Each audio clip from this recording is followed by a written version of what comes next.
Entonces, ¿qué es lo que pasa con finalmente con las cenizas? Se gastaron 77 millones de pesos en el extranjero, no se gastaron. ¿En qué? De dólares, de 77 millones de dólares. ¿En qué? En la Junta Central Electoral en Estados Unidos. Bueno, hay una demanda hecha. Sí, ahora dicen que no es verdad. Que no sabe finalmente cómo es la cosa. Lo que pasa es que aquí hay una forma tan alegre de denunciar y después cuando tienen que probar las cosas o decir entonces cómo no prueban nada. Entonces, no, espérate, que depende, que quizá que pues, eso ya se ha convertido en el puro populismo, bueno, en el país de toda la vida. Estamos llamando al no estoy doctor, hablando de que ahora o nunca. Estamos llamando al doctor Félix Rosario, director de la Comisión Intersectorial para la Política del Libro, la Lectura y las Bibliotecas. Entonces, la actividad próxima es con los editores. Tenemos al doctor, entonces, Fari Rosario. Buenas tardes, doctor. Buenas tardes, Juan TH. Gracias por la invitación a tu formidable programa. Explíquenos, ¿qué es lo que hacen ustedes ahí en la comisión? Ok. Con libro significa Comisión Intrasectorial para la Política del Libro, la Lectura y las Bibliotecas. Es una comisión que fue creada por ley, mediante la ley la 502-08 del año 2008, y cuyo propósito primordial, digamos, que es diseñar, elaborar y promover todas las estrategias, los programas y las herramientas a favor del libro y la lectura y el acceso a las bibliotecas. ¿Pero esa comisión es oficial? Esa comisión es oficial, está por decreto. Esa comisión reporta directamente como comisión al despacho de la ministra de Cultura. Y ahora estamos, pues, dentro de los gajes de todas las tareas y los proyectos de lo que estamos haciendo, estamos teniendo un encuentro mensual con un sector, con un grupo informado, doliente, relacionado con el libro de la lectura, dialogando y conversando nosotros en un esfuerzo denodado, tratando de levantar, de documentar cómo mejorar las prácticas y el acceso a la promoción de la lectura en nuestro país. Hay dos cosas. Uno es la promoción de la lectura y otra también es la facilidad para que la gente pueda adquirir los libros. ¿Cómo hacer para que... Muy caros. ¿Verdad? Son muy caros, muchos impuestos. ¿Cómo hacer llegarle los libros a la gente para que puedan leerlos? Bueno, hay muchos modos de hacer llegar. Está el tema de los costos que tiene que ver con la industria editorial. Es un acápite que está contemplado y descrito en la ley del libro que acabo de referir, y que en nuestro país pues aún hay que dialogarlo mucho. Aún está en se tiene años hablando de eso. Hablando de eso, porque aquí realmente las industrias editoriales prácticamente no existen. Y no solamente porque no carece de una sociedad de lectores, sino también porque por diversas razones institucionales, sociales, culturales, educativas, etcétera, ha sido lento el punto de arranque de la industria editorial. Incluso razón de ello es que muchas de las editoriales que había aquí de prestigio de Latinoamérica hasta el año 2008-2010, pues todas cerraron sus puertas y se fueron. Y entonces ha habido ciertamente hay una debilidad, hay un hueco en el sector editorial, y eso realmente se repercute sobre los precios de los libros que llegan acá a nuestras pocas librerías que distribuyen libros, la mayoría incluso adquirido y comprado en Europa. Y entonces para eso justamente el Estado debe crear incentivos, a mi juicio, para las editoras, tanto para las editoras que son de núcleos privados, de iniciativas personales, como de otro tipo de editoriales que puedan hacer ediciones tiradas de bolsillo más amplias para que las personas, el público general, tenga acceso a los libros. ¿No es mejor tener una editora del Estado para facilitar la publicación de libros, que los escritores criollos puedan publicar con más facilidad, etcétera?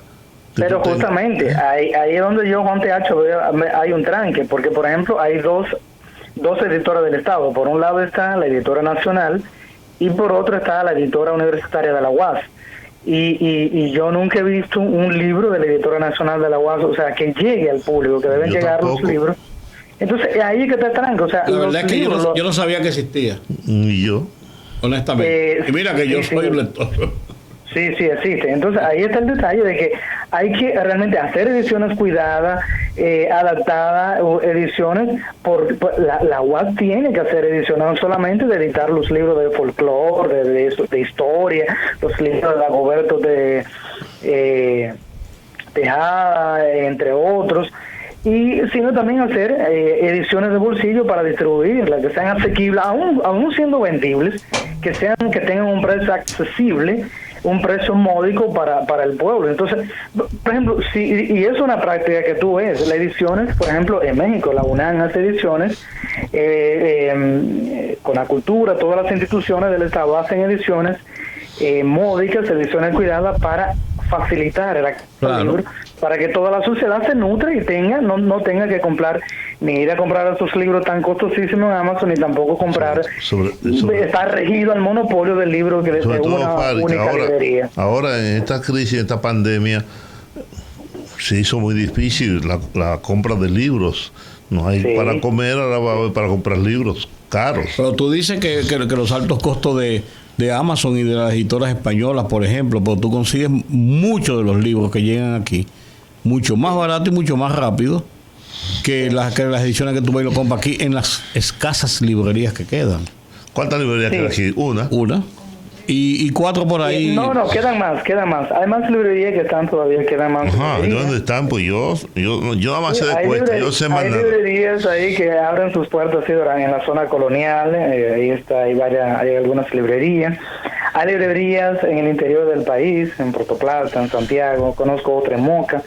Se quedan algunas librerías, pero realmente el monopolio, no el monopolio, sino la librería que tiene más presencia es la de un grupo profesional que todo el mundo conoce, que está aquí en Santo Domingo, claro. La Cuesta.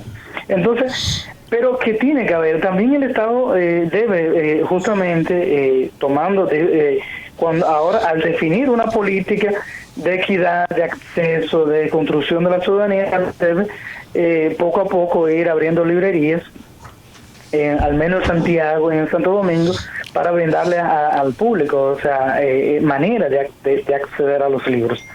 Bueno. Porque es una tarea ardua y fíjate, Juan TH, que cada vez que un ciudadano realmente adquiere un libro que lee, no solamente está se está desarrollando su marco cognitivo, sus neuronas, su léxico, sino que está poniendo en valor la tarea de todo un conjunto de actores que está detrás de ese libro. El editor, la persona, cómo ha llegado aquí, el circuito de distribución, y todo eso realmente repercute incluso sobre la economía misma dentro del ecosistema del consumo cultural. Eso es muy importante. Bueno. Claro que sí. Bueno, yo me alegro de que ustedes como comisión estén trabajando, preocupándose por el libro, por la lectura, que es algo muy importante en nuestro país. Un país. Sí, déjame matizar un poquito. Entonces, ya hemos tenido como comisión, estamos haciendo varios proyectos, estamos tratando de definir una política nacional de lectura, definir las herramientas, el marco para un programa de lectura afinado según estratos sociales, según las zonas, las regiones del país. Esto nos va a llevar como un año. Y entonces ya tuvimos un conversatorio virtual con los escritores de literatura infantil, que fue muy fructífero, que fue muy interesante. Y como te digo, vamos a tener un encuentro mensual, muchos, 10, 12, todos, muchos encuentros mensuales, para ir explorando y construyendo esta documentación sobre las mejores prácticas de cómo promover la lectura, el libro y las bibliotecas municipales. Que ahí también, por ejemplo, Juan TH, los ayuntamientos no solamente deben recoger la basura y tener las calles limpias, iluminadas, también deben crear bibliotecas.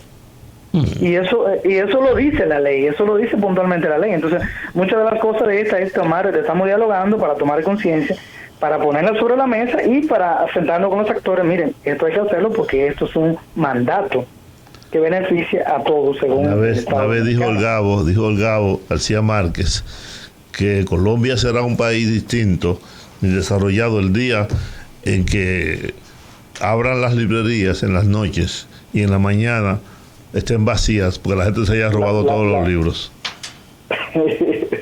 Sí, si aquí la abre la librería, nadie se roba un libro. Y decía Mario Benedetti que lo único que una gente honrada se roba es un libro.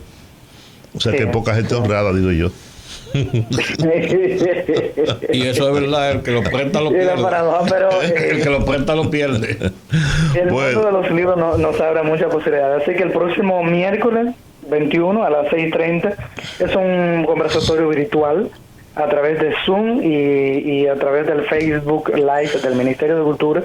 En sus redes ahí pueden conectarse y participar de este conversatorio, donde conversaremos con los grandes y los más reconocidos editores de este país. Orlando Hinoa, como en su condición de fundador y gerente de Letra Gráfica, con Pablo Mella, director del Centro Bonó y del editorial del Centro Bonó, Cielo Naranja con Miguel de Mena, estarán Mónica Volonteri por la editora SM, estará Elvis Soto por el sello editorial del Banco Central, y también estará Elsa Báez por el sello editorial de Poetas de la Era, entre otros.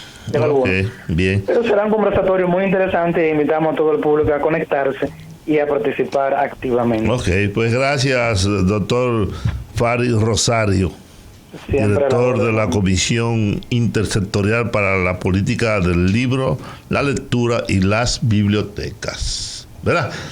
Gracias. Nos vamos a la pausa entonces, a retorno. Orlando Gil.